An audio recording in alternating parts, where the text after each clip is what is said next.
spacebar when you're ready. All right, can everybody hear me? Yeah? Okay, awesome. Imagine a vast green desert. Miles of manicured grass, yet little life survives here. Golf courses may seem beautiful, but behind the scenes, they're environmental heavyweights, and not in a good way.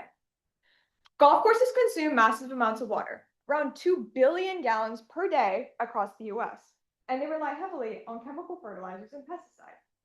This intensive management often harms local waterways and ecosystems, but this isn't the only environmental impact. Maintaining golf courses produces a significant amount of carbon emissions. Gas-powered mowers, maintenance vehicles, and synthetic fertilizers all contribute to their hidden carbon footprint. Beyond the environmental impact, there's also a social dimension.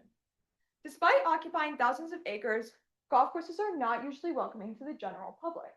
These spaces are exclusive, limiting access to nature to surrounding communities. So understanding these issues and limitations, I asked one key question.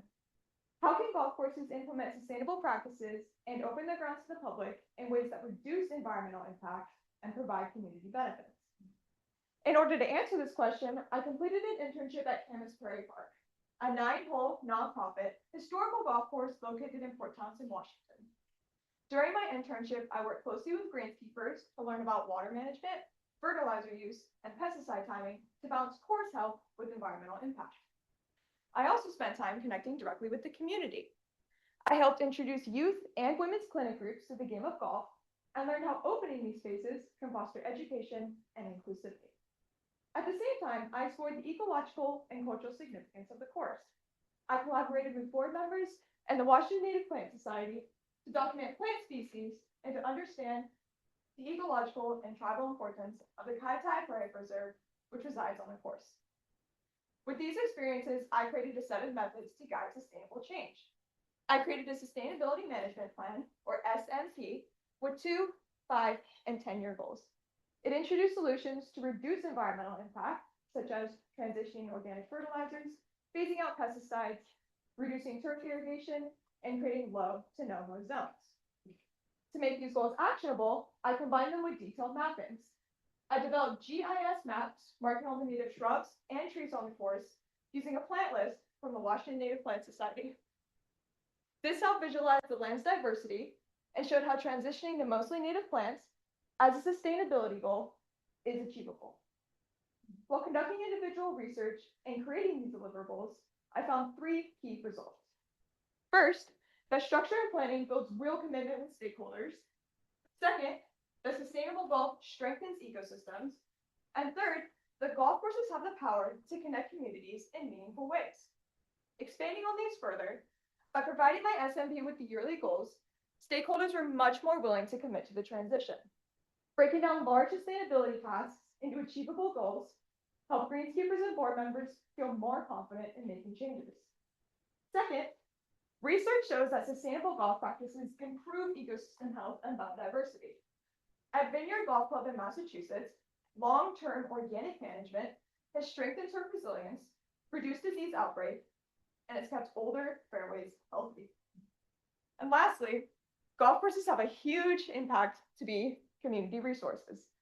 Camas Prairie Park already hosts public events, walking trails, and disc golf, showing how courses can serve both golfers and the wider community. What's happening at Camas Prairie Park shows what's possible on a larger scale. With over 300 courses across Washington, a lot of land is already tapped off. Reimagining even a few as shared sustainable spaces can expand community access and restore ecosystems without the need to develop new land. If most courses across the state adopted sustainable practices like reducing chemical use, conserving water, and planting native species, the overall impact would be significant. Together, they can create a connected network of thriving ecosystems. Opening these spaces to the public can also help people reconnect with nature. Golf courses can become places to walk, learn, and engage with the local ecosystem, transforming these current exclusive spaces into community outlets that bring people closer together. What was once a green desert can become a living, breathing landscape.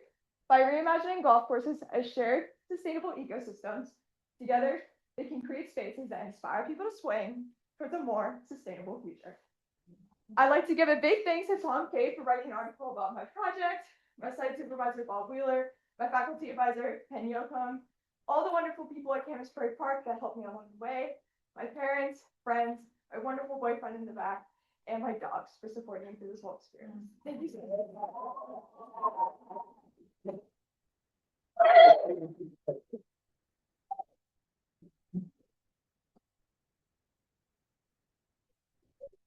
Any questions?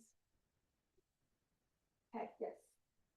Presentation, by the way, I'm curious to know if you got any input in terms of, you mentioned like wanting to make golf courses, especially those that are expensive, or publicly available to other people. And I guess I'm curious if you've experienced any type of backlash or opposition to that, especially when it comes to the discourse of golf numbers and stuff like that, because obviously golf courses are streamlined and marketed as a exclusive luxury experience of the set. Yeah. Awesome question. So I'm gonna try to paraphrase that just a little bit. In case you didn't hear, she's basically asking if we wanted to open up golf courses, were there going to be golfers that were going to be pushing back on this? We would be taking over their space.